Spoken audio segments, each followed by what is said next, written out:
Don Blandford of 713 Harper Street in Elmira, and Ted Belsky of the AIC Oral History Center. The meeting is taking place June 20th, 1991, and we're sitting here in the offices of the Chemung County Historical Society, and the interview is being done in following up the Chemung County Historical Society Oral History Project. Don, I want to thank you very much for agreeing to do this interview. Really. My pleasure, really. And as I said before, it's a pleasure to see you once again. Yeah, thank you. Don, let's start by, if you would tell me a little bit about what brought your family to the area, and when did they come to the area? Well, my great-grandfather, Thomas Blandford, wanted to get away from Maryland, so he devised, what do you call it, a false bottom in the bottom of a big potato cart. And then he loaded his family in there.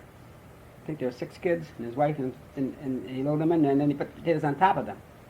And he managed to get through the Union lines and through the Confederate lines and wound up in Aurora, New York. And then some of the family stayed in Aurora, and then some came to Elmira. My grandfather was one of those that came to Elmira. Sure. Some lived in Auburn, New York. I have lost track of those now because over the years some have died and they moved on to other locations. Yeah. But my mother's people came here from Towanda, Pennsylvania, and Monroe, PA. And for the generations back, they lived in that area. They were free people all the way back, as far as I can find out. Sure. My grandfather grew up, he was educated by a Catholic priest, and he almost became a priest himself, except for the segregation policies they had back in the 1860s, 1870s. Sure. And he became a painter and a paper hanger. And a lot of blacks didn't think he would make it as a paper hanger and a painter because that was primarily a Caucasian trade. Yeah. He did very well. He was also a portrait painter and an artist. He painted a lot of the scenery around Elmira, especially around the old Langdon homestead, where Mark Twain wrote a lot of his books.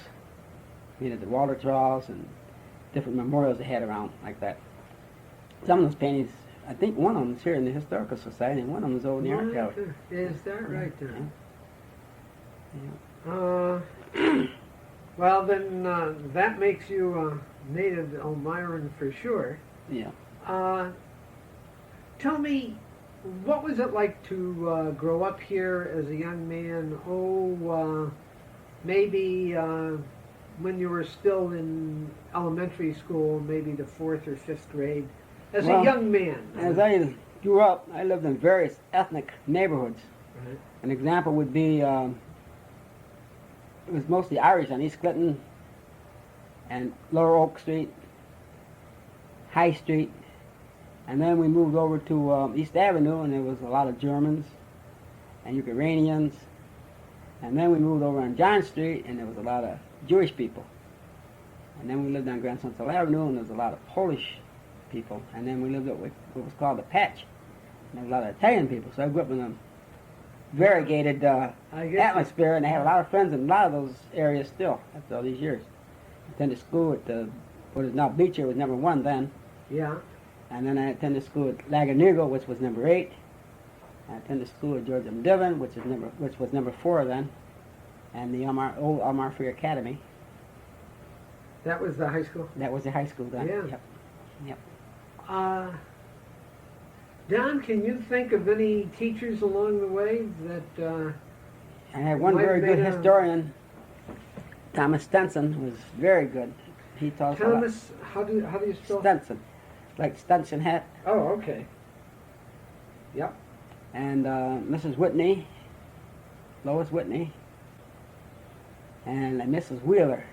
She was a math teacher, and I can't remember what her first name was, but they were terrific teachers. Can you... that was in grade school. Yeah. Can you tell me a little bit about the personality, or about what, say, Mr. Stenson looked like, or what?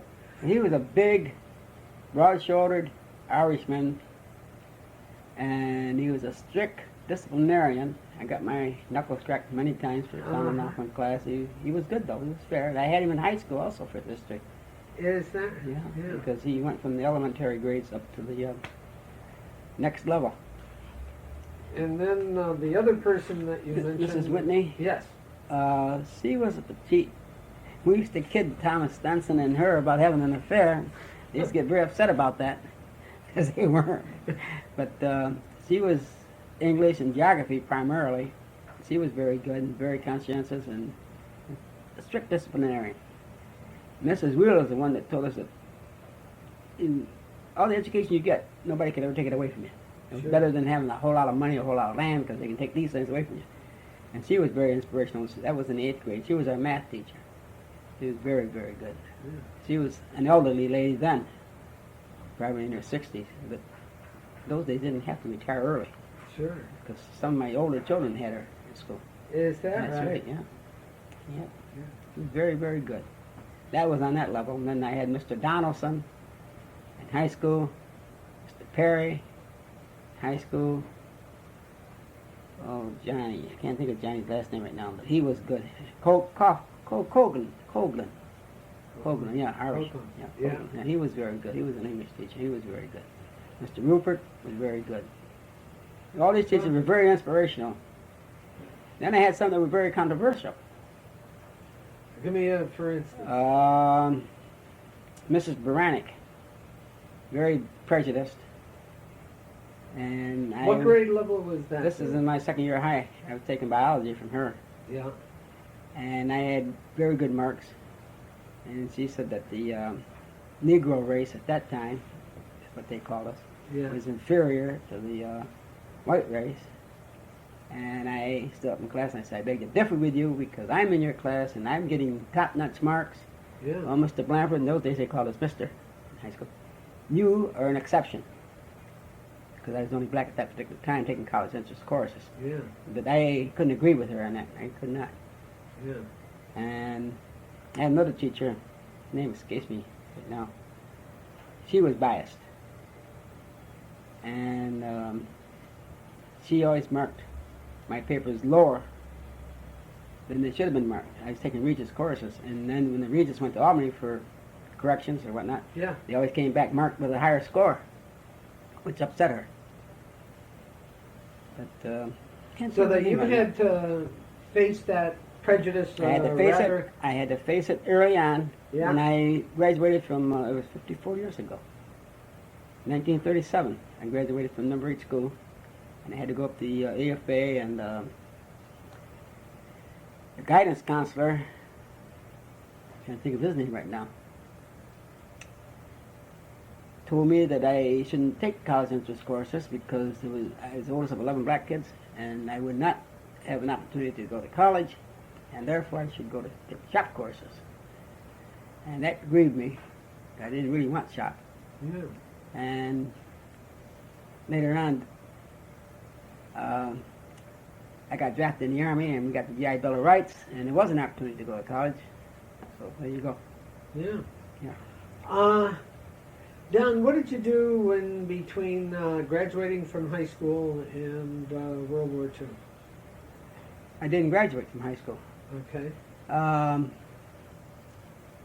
My mother and my father separated when I was 14, and I could not get along with my stepfather's wife-to-be, put it that way, and I could not get along with my mother's husband-to-be, stepfather. So I got my own apartment with the help of my uncle, and I lived by myself, and I worked for a guy named Harry Tanner, and he was very inspirational. What did Tanner do? Tanner worked for the Star Gazette as a linotyper, and his wife worked for the Gordon Corey in perfumes. And they were very good to me. I'd go up after school at night, and I would clean the house, wash the dishes, set the supper out, and I ate supper with them. Yeah. And then they'd give me a ride home at night. I'd go up there and work all day long on Saturdays, washing walls, washing windows, washing the car, mowing the lawn, whatever. Christmas time, my birthday, and at Easter, I got an extra $5. I got $5 a week, back in 1937 to 1940. Wow. And I got a sweater and $5 extra from. It money in my pocket, and then I had a couple of restaurants. I worked at Mrs. Allen, ate on Allen's mother's restaurant. I Sure, went in there and cleaned yeah. dishes and sweep floors and got a couple of meals that way and picked up a few bucks. And I also worked for the Midway Grill, which was operated by a friend of mine, Robert Davis, and his wife Luella. I washed dishes, pots and pans, and helped wait on the customers and learned cooking skills. And I survived, and then I went in the Army. I went in the CC camp first, though. CC camp would be in the 30s? 30s. Let me see, I was What 17 then. That would be 1939. I was in the CC camp for 6 months. Where, which camp? Van Etten. Camp Van Etten up there. Yeah. Woods, yeah.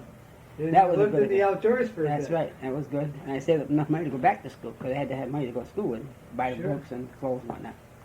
I went back to school for another year, which surprised a lot of people. Tommy Reed was in my class, and you probably know his sister, Who- Jenny Oh, sure. Yeah. Yeah. Grant. Yeah. She was Okay. one of the people in there. Yes. Yeah. Yeah. Well, anyway, he was surprised because I came back to school in April and I passed everything with high marks again. He said, "How'd you do it?" I said, "I took my books out in the woods with me when I didn't have anything else to do. I read."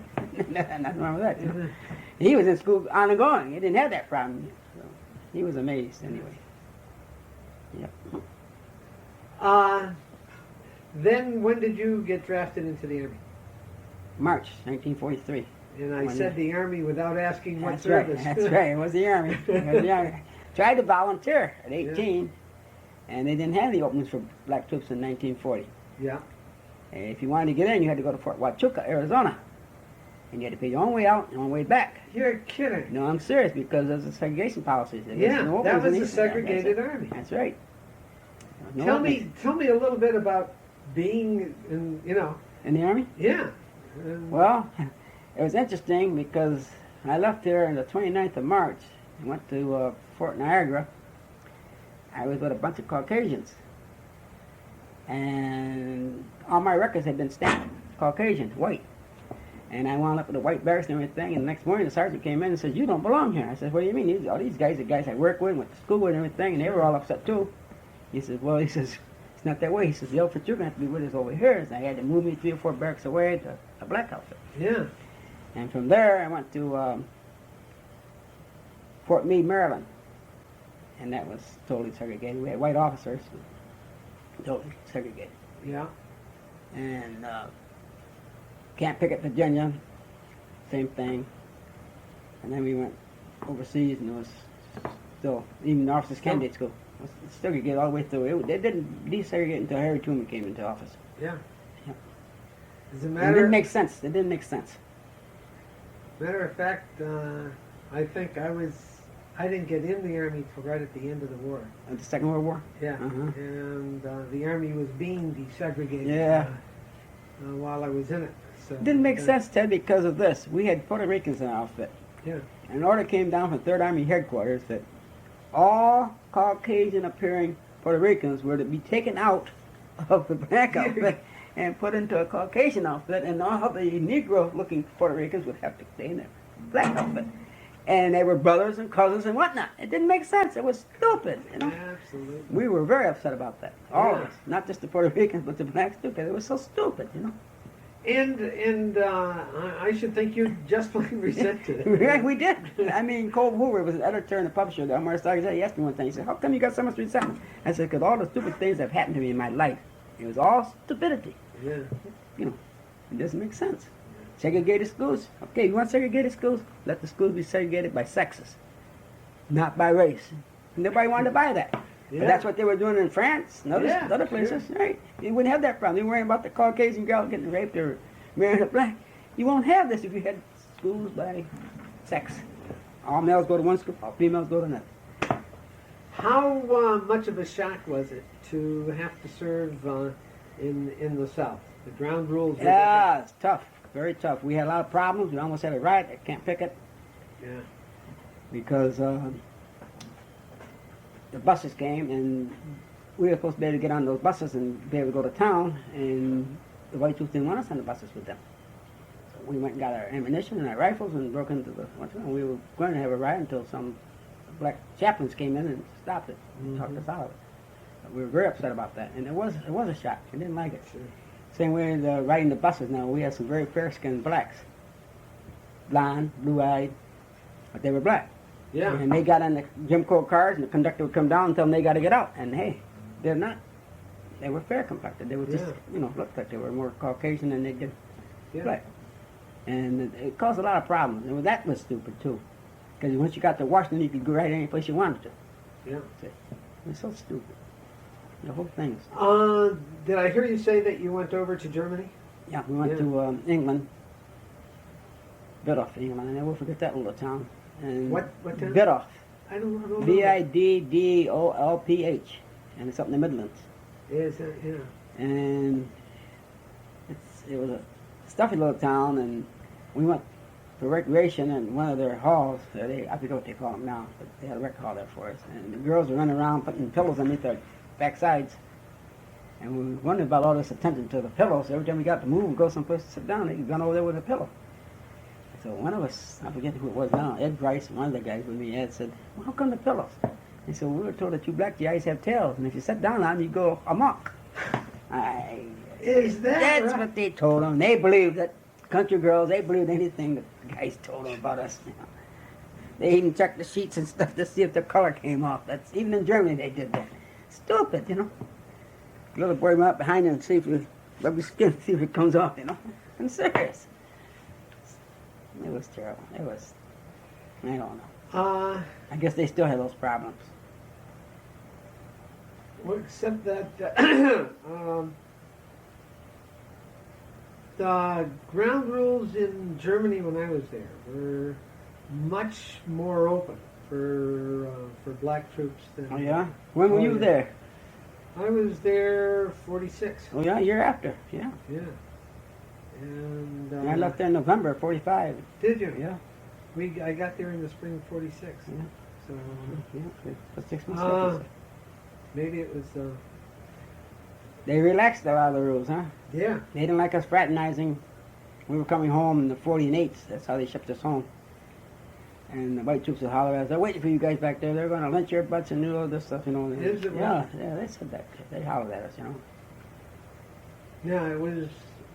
By the time I was there, it was wide open. Fraternization It was was okay. accepted. Yeah, see how things change just that quick, see? Yeah. Yeah. When you came back to the States, what did you do then? Well, I was going to leave Elmira, but my mother taught me out because I'd been gone so long. And I decided to go back to school. They had what they call the veteran school here. It was an accelerated program. Sure. You could do a year's work in 3 months if you were attentive and paid attention. So I did that and got into Elmira College, what they call the Elmira College Veterans Extension Program. Mm-hmm. And in the meantime, I became active with Boy Scouts. And that was a problem. The old neighborhood house. Because I had a very good troop. And I was acting scoutmaster before I went in because I was only 18 or 19 years old at that particular point in time, and all the scoutmasters had gotten drafted. So I just acted as scoutmaster without sanction.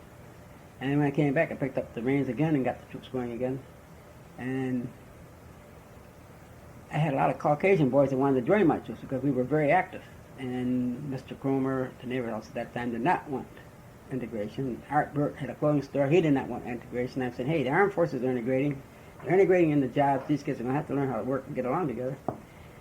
And if I get permission slips from all these Caucasian kids, can they join? I said, yeah. So by that time, my troop was better than 3/4 Caucasian. Yes. We had a very good program for about 10 years. I was active with that troop. Yep. Well, you must have been very active. But you had to fight for everything you got. Yeah. They didn't believe that white kids and black kids could get along good together. Yeah, what they did. They went to school together. There was no problem. It's all in the mind, Yeah. And they were perpetuating this. Parents didn't care. As long as the kids were out of the house and in the camp up to Seneca or someplace, or out in the hills with us, Didn't make sense. None of us ever made sense to me, Ted. I'll be honest about it. Just like Yeah. South Africa, none of it makes sense to me. It don't make sense. It don't make sense what's going on in Ireland. None of it makes sense to me. I don't understand it. No, sir. What were you doing for employment? Well, I worked at the Mark Twain Hotel, Yeah. And I had worked there before I went into the service, and when I came back, I got a job, and an old Irishman took a liking to me. His name was Riley, Chef Riley. And I was pot and pan man after school nights. I was going to veteran school. And he made me a vegetable cook, and then he made me a soup cook. And he taught me everything I had to know. And then they had problems there because they brought black waiters in, which they never had at the hotel before. Bob Davis was one of those, and Adon Allen was one of those. And all the white cooks walked out. And since I knew the kitchen, I was there to help them, and they brought black cooks in, like my uncle from Cornell and different ones, and the show went on. And no problem. And eventually the whites came back, the bartenders came back, and there was harmony. Philippa Schuyler, she was a child prodigy. Who was that? Philippa Schuyler. Philippa Schuyler. Yeah. Okay. Her father was George Schuyler, and he was an editor and a writer for the Amsterdam News and the Pittsburgh Courier, one of the black newspapers. And her mother was a red-headed Irish woman from Texas. Yeah. And she was like I say, a genius, prodigy with the piano, music. And she came to stay at the hotel, and they didn't want to wait on her because she was black. The girls didn't. So then they had another little set to, and the manager, Bill Emerson, was very fair-minded. And he said, well, you either wait on her, or else you all can go. Yeah. So the girls had to change their attitudes. A lot of interesting things like that happened. So that was she the first black person who could come in? And That's right, and stay and eat in the dining room, because at that particular, up until that was time, that was a turning that's point. right, turning point. Turning point. Absolutely. I could be cleaning up the soda bar, and people would come in and want me to make them a soda or something. I couldn't do it. White boy had to do it. It didn't make sense. My father had worked for a Talking Carbell drugstore as a soda jerk, and he had a black boss. Mrs. Ida Vance was his boss. Yeah. Not Ida. Oh, Mrs. Vance, anyway. Can't think of her first name now. But she was his boss. And that was before I was even thought of. See? So it doesn't make sense, you know. Some of the lollygags that goes on, I don't know what you call it. But those were important turning points. Yeah. And can you think of other areas of Elmira as they opened up to blacks? At what point could a black come into Elmira and feel comfortable that whatever motel or restaurant he went into, or she went into, they'd be accepted? I'd say the early 50s. Okay. Early 50s. Before that, we had a lot of problems. We had a lot of lawsuits going. We were talking about opening up Elmira institutions, so Right. for equal access to blacks. You just said something about challenging those rules. This is true. Well, please say it. Well, an example would be Catholic war vets. Yeah. I'm on the picket line at Westinghouse, and one of my fellow workers says, Blandford, you're a Catholic, aren't you? I said, yeah. He said, how come you never joined the Catholic war vets? I said, because nobody ever asked me. He said, well, I'm asking you. I said, okay, so I joined the Catholic war vets. And I'm still the only black there. I can't get any other blacks to join. Knights of Columbus. A couple of guys were selling tickets for the Knights of Columbus. And I said, I'm going to buy one, but I'm going to buy it with prejudice. And they said, what do you mean? I said, because I don't think your organization understands or welcomes blacks. And I don't like to support organizations that don't take care of my people. Yeah. What do you mean? You can join. I said, I can? Yeah, I'll get you an application plan. Next thing I knew, at Westinghouse, I had an application plan because some of the guys at Westinghouse belonged. And I dilly-dally, and they finally pressured me to go join it, and I became the first black leader. Is that Yeah. right, Tim? Yeah. How did you get involved in the union movement? That was the same situation. My father and my grandfather couldn't get into the union. My father was a paper and a paper hanger and a musician, and my grandfather was a paper hanger and a painter and couldn't get in the union. And the union guys were always harassing them, you know. And then I came along and I was asked that I want to participate, and that said at the old Mark Twain Hotel. I almost got fired because they didn't want unions there, but we set up an employees council.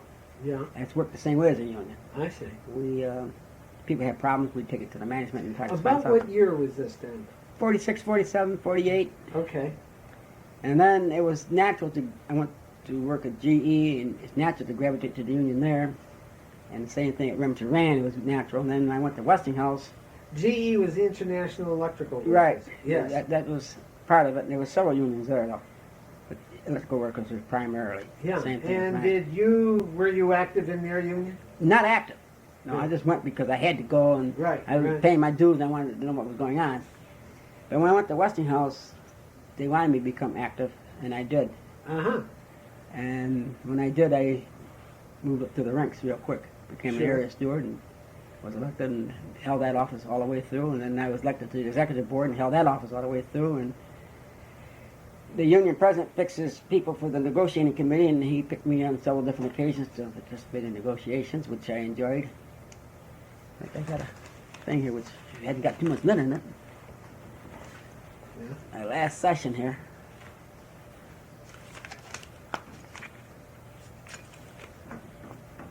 Uh-huh. I don't use it very often, but I carry in case I need it. Yeah, sure. Yeah. He always gave us a gift, pen, something. Sure. Yeah. And that was for serving on the 1982 negotiating. Yeah, and that was the committee. last time I served, because right after that I Yeah. got out. Yeah, I went into retirement. How the openness of employment for blacks, did you see it change over the years? Well, that came with a fight, just like at Westinghouse. I took the job.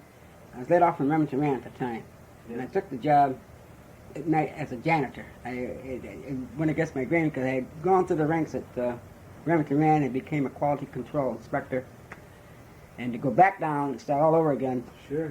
was kind of rough. But it gave me an opportunity to look around, and when I went to Westinghouse, I was the 7th black there. Of Yes. all the employees they had 1,200, 1,500 employees. I was the 7th And black. yours, And so at night, I'm trying to keep track of the years, about when was this that? was 61. 61. 61 okay. I went there. So 61 was the period when opening up American society to blacks became a national agenda. yeah, How now did- GE, there's a lot of difference. They had a lot of blacks at GE yeah, because that was back in the 40s and 50s. They came here from the West Indies, the Jamaicans, some of them are still here because there was a labor shortage.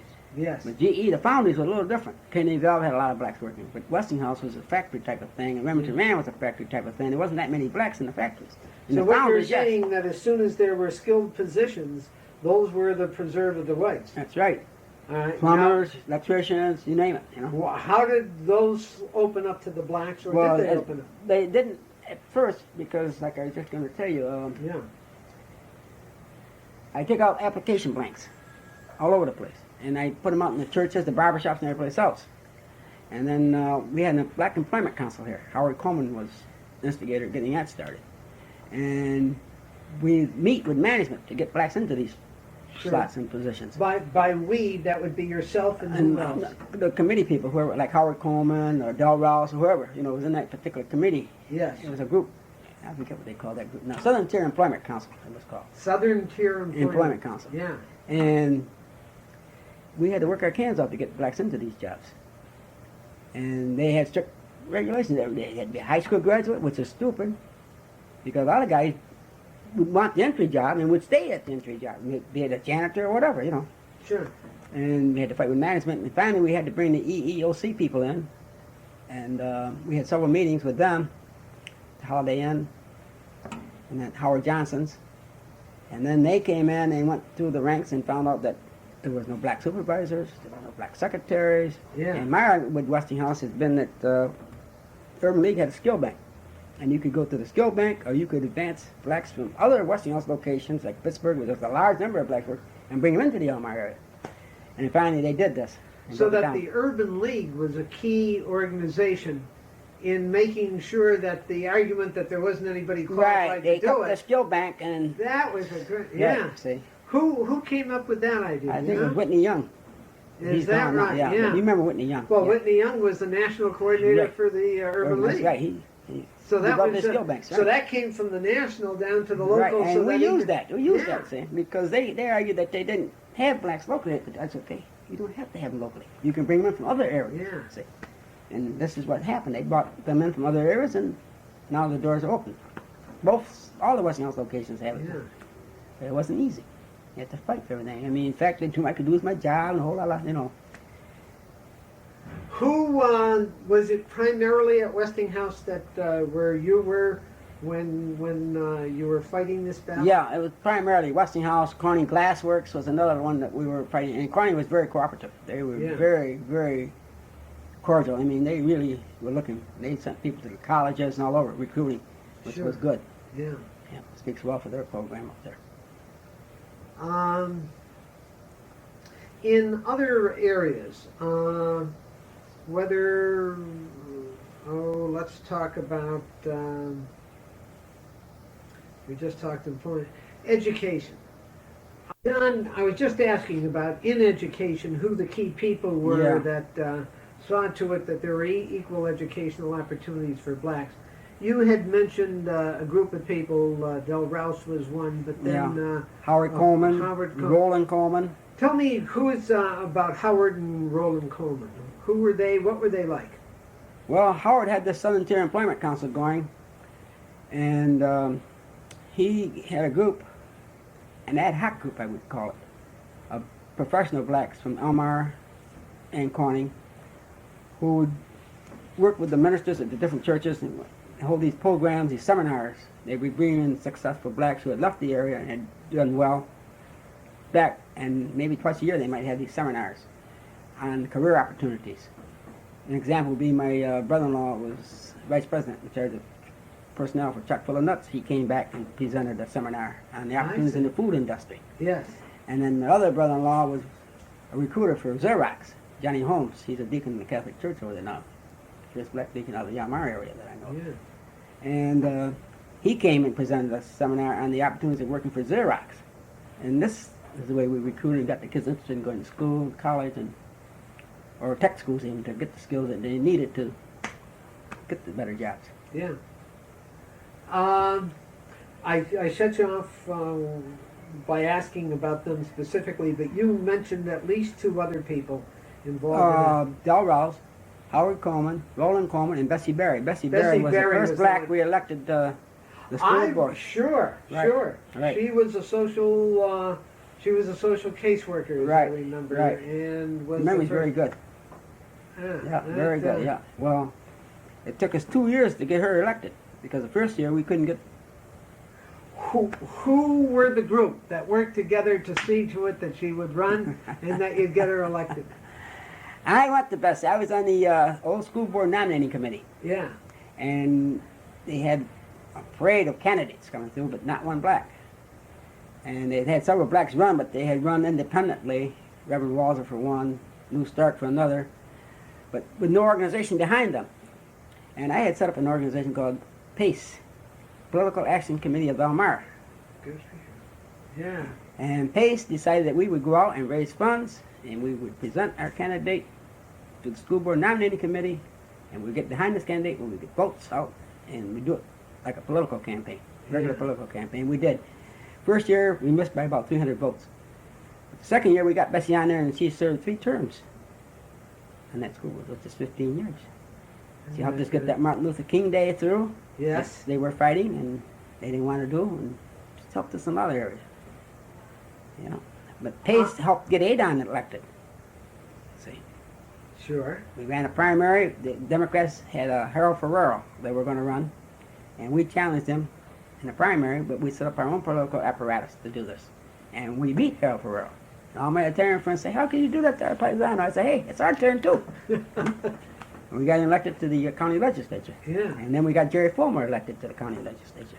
And then Del Rouse was elected to the school board. And these things, natural progression, you know, as blacks didn't think we could do it. You can't do it. You know, negative attitudes. Again, you had to fight negative attitudes. Money. Give us $5, $10. We'll sell, you know, raffle tickets, whatever. But we're going to elect that person.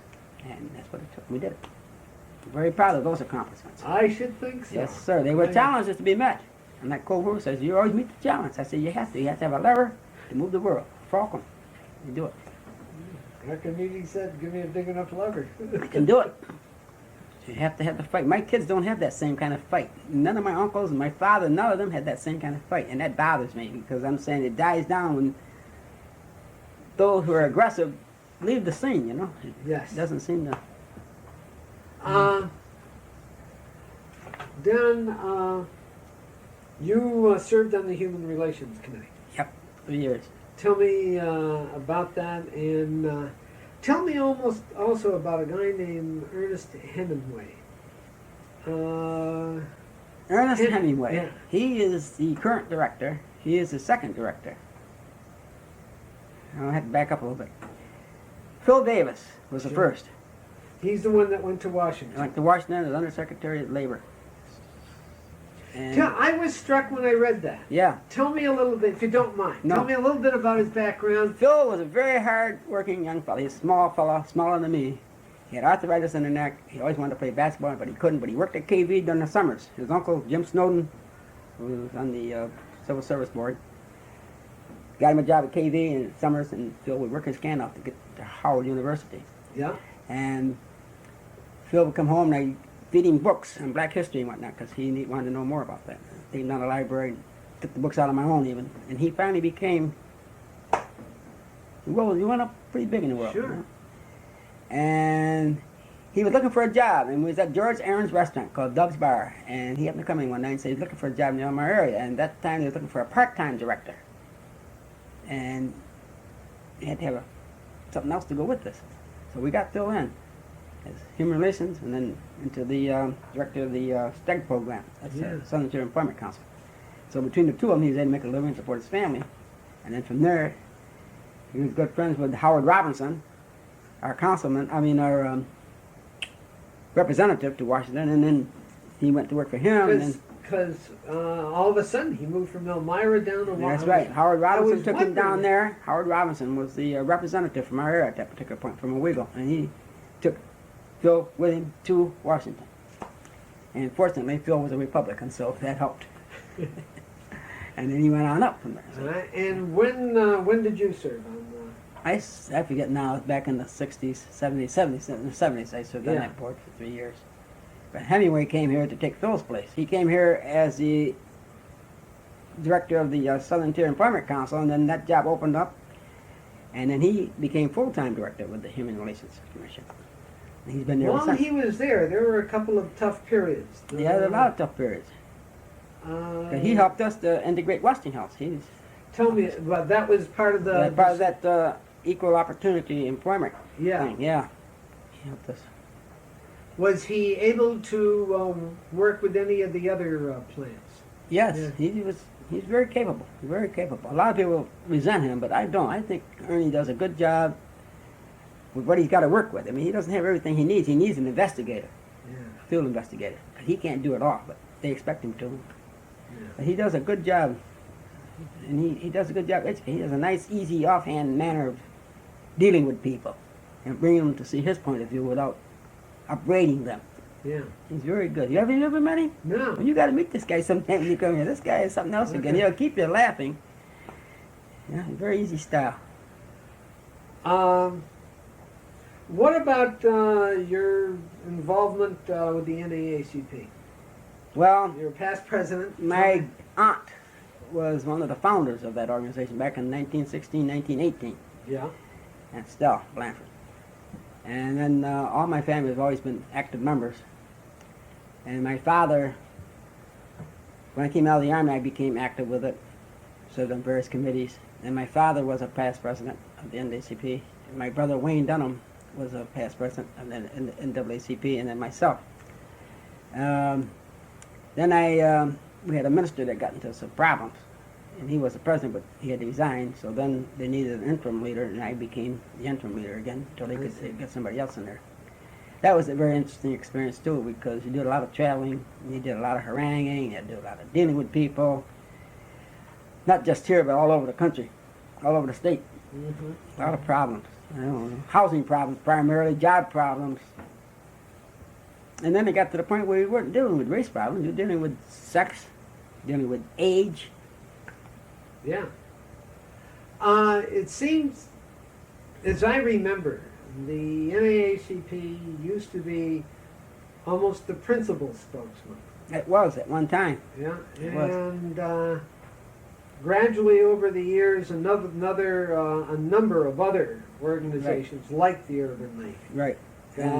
came to play. Right, this is true.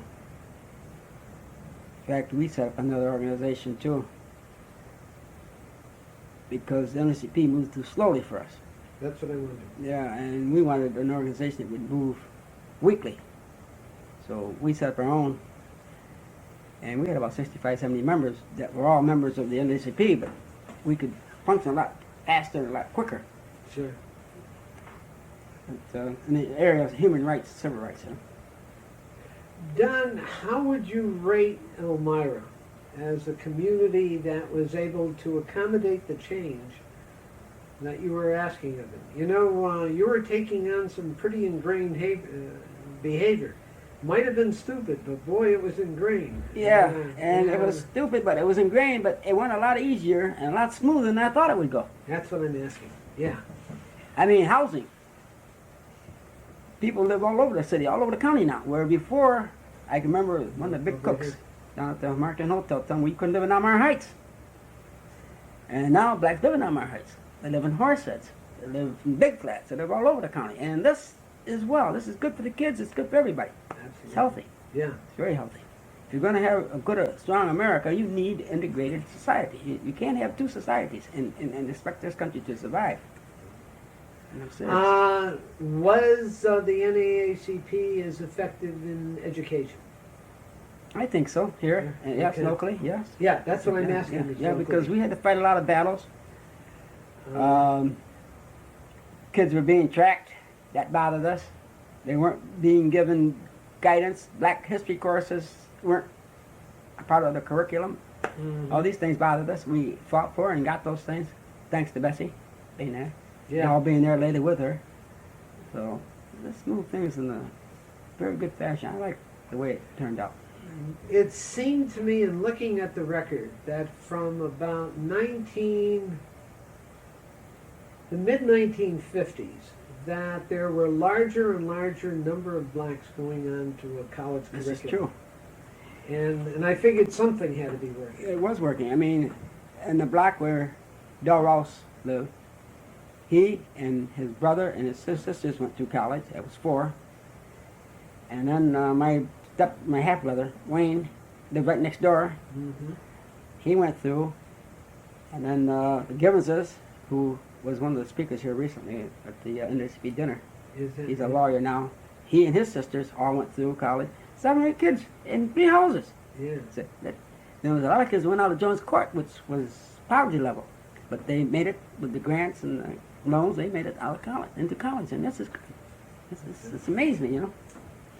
I can't think about these kids now. When that happens, that's the strength of this country. That's right. Yeah. It is. Yeah. What kind of problems did you find in working with the Democratic Committee? Well, you'd be surprised. Italians don't like Poles. I'm serious. Poles and the Italians don't like blacks. And the police guys would come to me, tell me their problems. The Irish guys would come and tell me their problems. The Italian guys would come and tell me their problems. So finally I ran, trying to bring it all together. Like, a guy used to be with the, what was his name? You know who I'm talking about? Oh, New York City. He, In New York City? he was, what the organization, what do you call that organization now? You don't mean United Nations. Oh, sure. Guy got killed in. Did he get killed? In Did he? What was his name? oh, his name. He chain smoked cigarettes. The one I'm thinking of got killed in Israel. He Oh, was working for the UN. You're thinking of the mayor of No, he wasn't the mayor. Atlanta. No, he wasn't the No. mayor. The Can't think of one his name I'm now. thinking of, Brooke, not Brooke. No, Senator Brooke, no.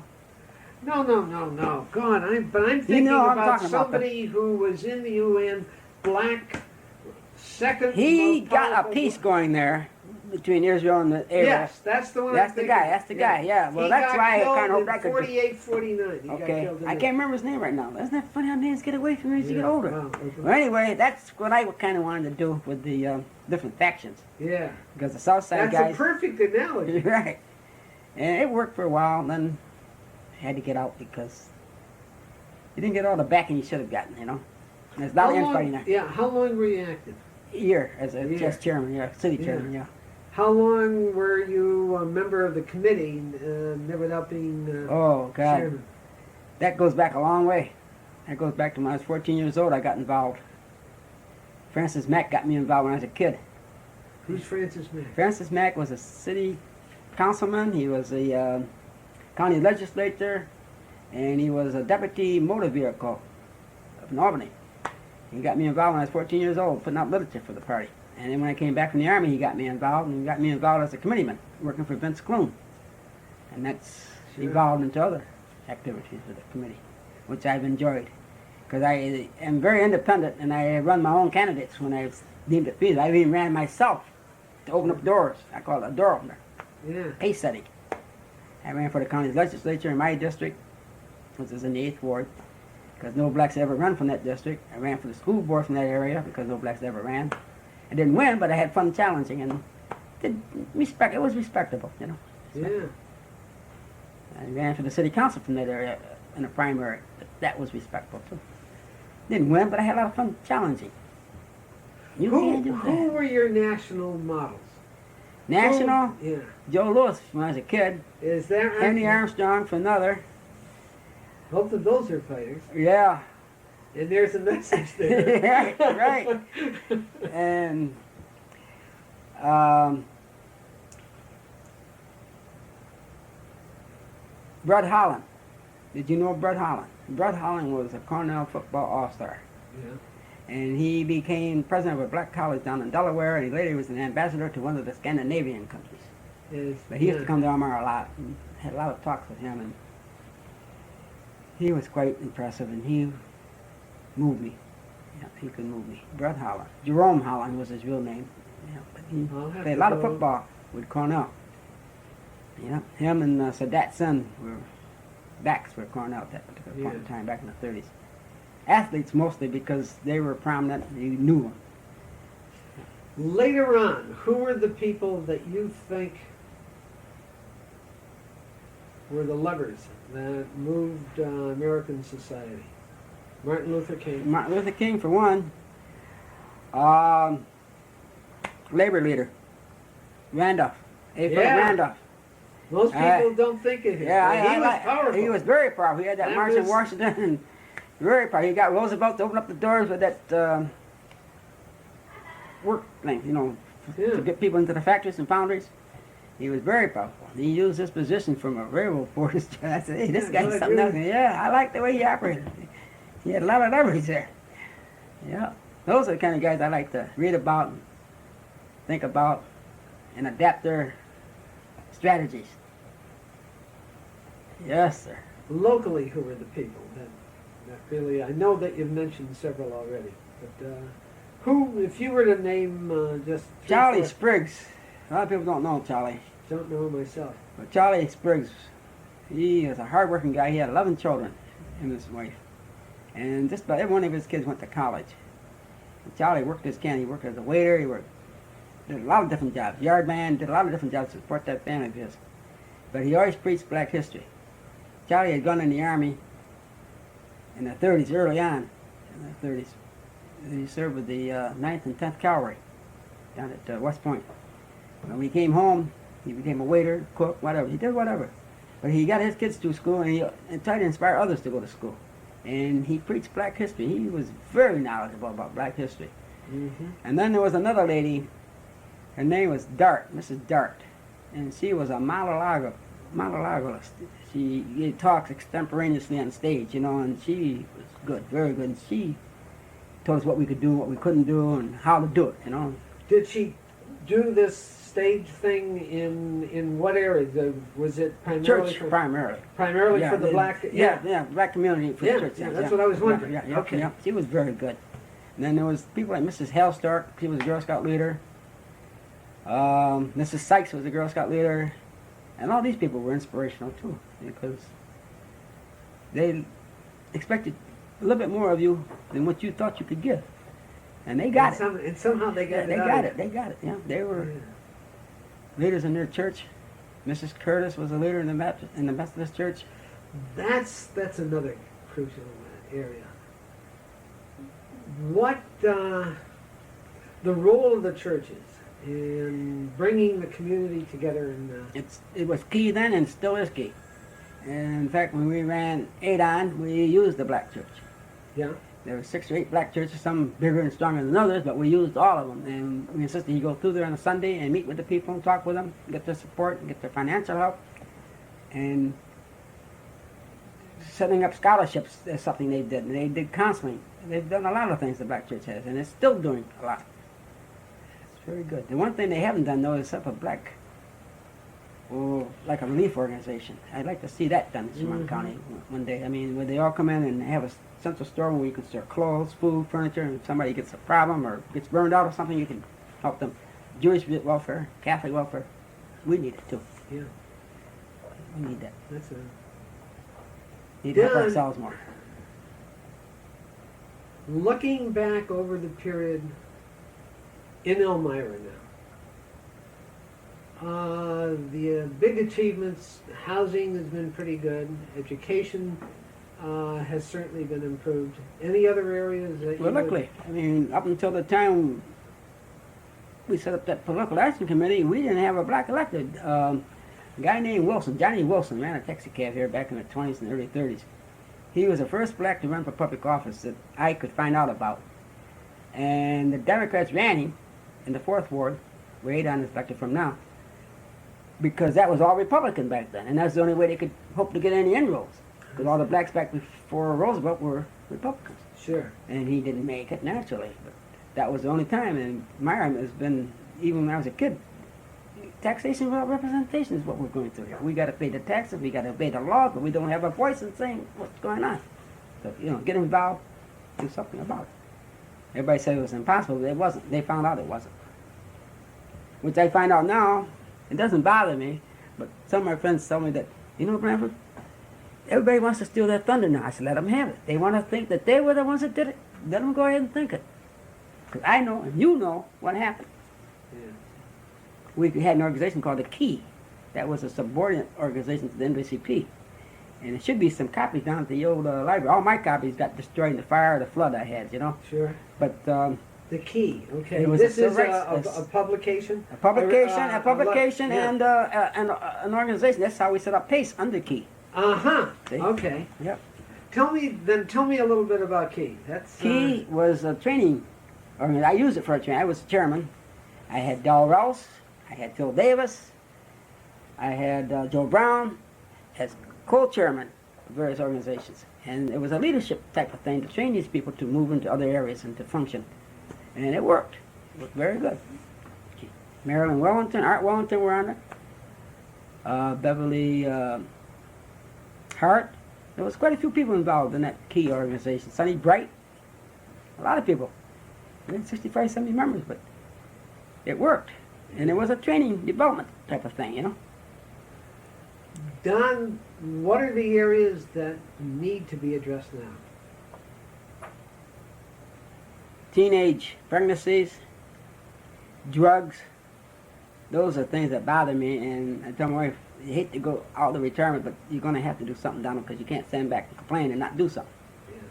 So maybe next September, I hope I can get active in that area because this teenage pregnancy bothers me. My granddaughter had this great-grandson of mine, and she should have been in school doing things, and Sure. it bothers me because these kids are growing up without fathers, Yeah. and it's not good. I grew up, even though my mom and papa separated, I knew where my dad was, I knew where my grandfather was, I knew where my great-grandmother was on my mother's side, I knew where my great-aunt was, I knew where all my uncles were, I knew my family.